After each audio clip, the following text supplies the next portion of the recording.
Welcome, Room 6 friends, and thank you for joining me today for Writing Wednesday. To start, I'd like to do a quick publishing check-in. I have a video that I'm going to be showing next. We'll be publishing our class book in May, and I'm looking forward to putting it together with you through Scriptsy.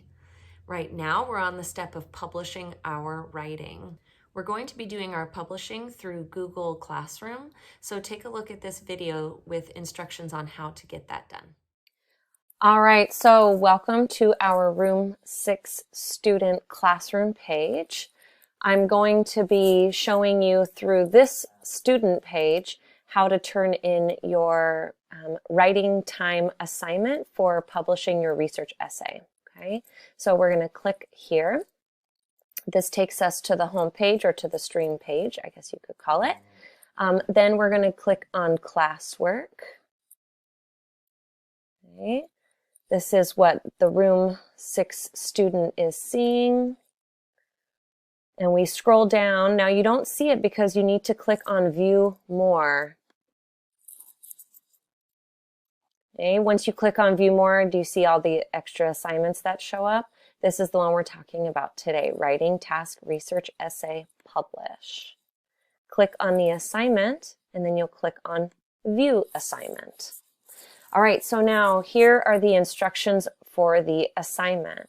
You need to finish your draft, which I believe most of you have, and then you're going to be typing up your essay here using this Google Doc. Okay? If you need to see how I'm going to be grading it, that's what these two attachments are for. If you'd like to see an example essay, my essay that will be included in our class book, then you can click on that attachment as well. Okay? So now let's get started. You finished your draft. You're going to click here on this Google Doc. And I've already laid out the template for you. Okay? So start here by highlighting the title. Write the title of your essay here. I'm going to write Zombie Ants by your name here. You are only writing your first name. You do not write your last name. You don't even need a last initial. You also don't need your student number. Start typing your introduction here. Okay. So once you have written your introduction, you're going to click Enter, Tab, and then you're going to write your first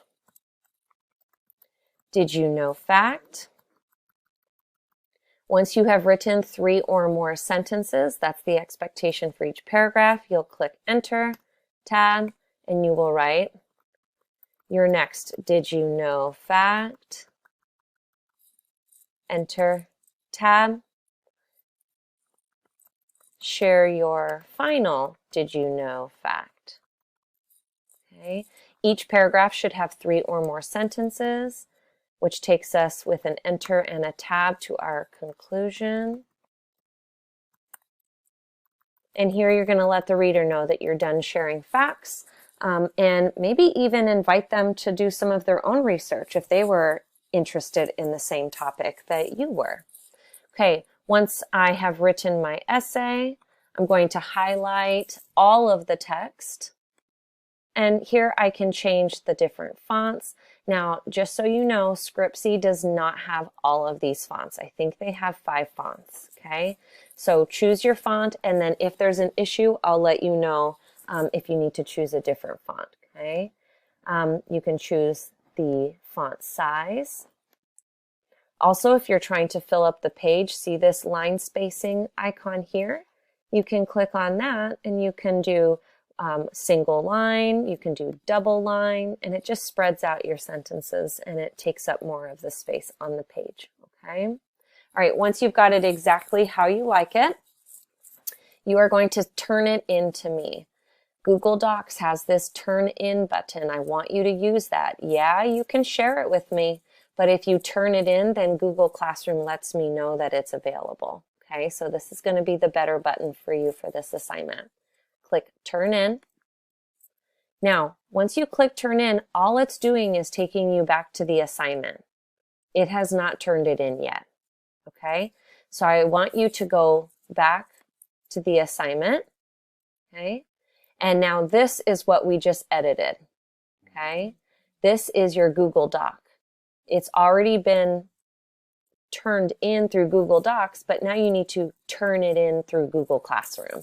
That's this button right here, turn in. Click that. It's going to ask you to be sure that you're ready to turn it in. You can click cancel if you realize that you forgot something, or go ahead and turn it in if you're ready. Okay.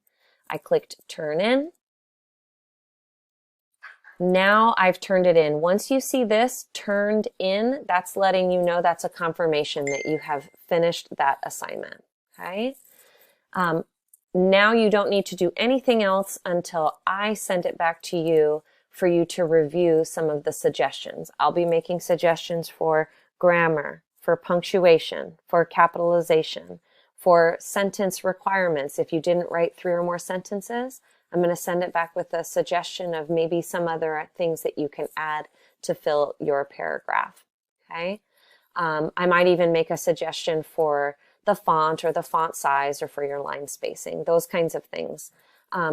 Once you get those suggestions, I want you to click through. The little check mark means that you're accepting that suggestion. Most of them you're just going to click the check because they're not really suggestions at the end of the day. They're things that you need to do to make your essay correct.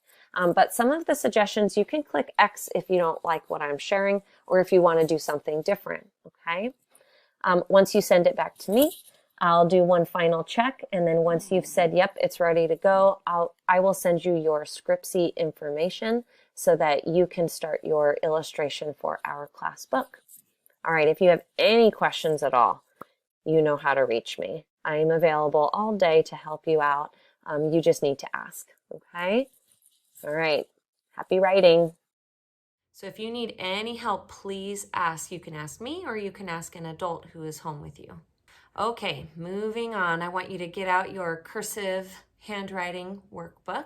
So far, we've completed pages all the way up through page 53 last week.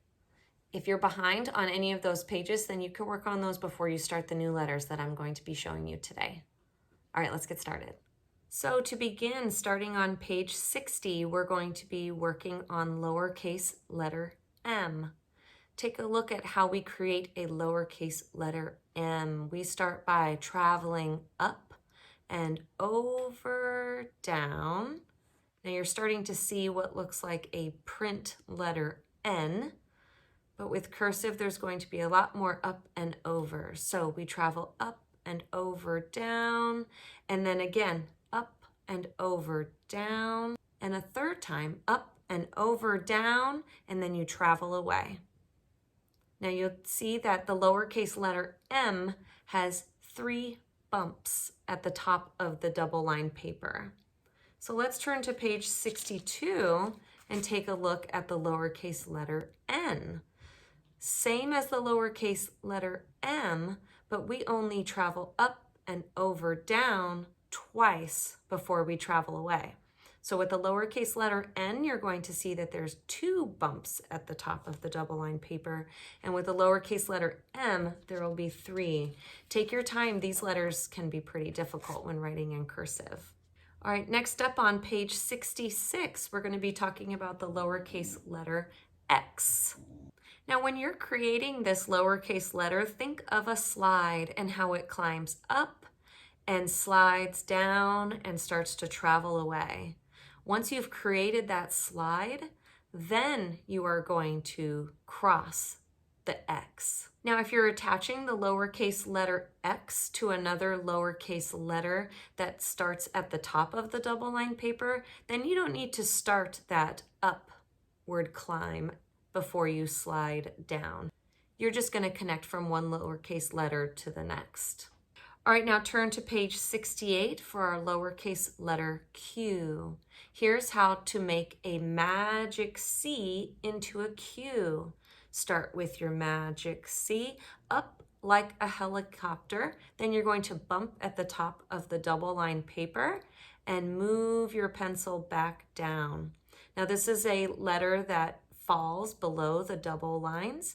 Okay, so make sure that you bring it enough down before you do a quick U-turn and bump back at the bottom of the double lined paper, and then travel away. This is a fun letter to write, much like the lowercase letter G. And finally, on page 69 is our lowercase letter Z. Take a look at the top of the page. You'll see that they show you a heart, and there's half a heart on one side and half a heart on another. I like how we can use that to guide us in making a lowercase letter Z. So make your half of the heart. Then just as you're starting another half of a heart, you're going to bring it down instead of around. Then you're going to turn much like you would with a lowercase letter G. Aim for the bottom of the double line paper and travel away.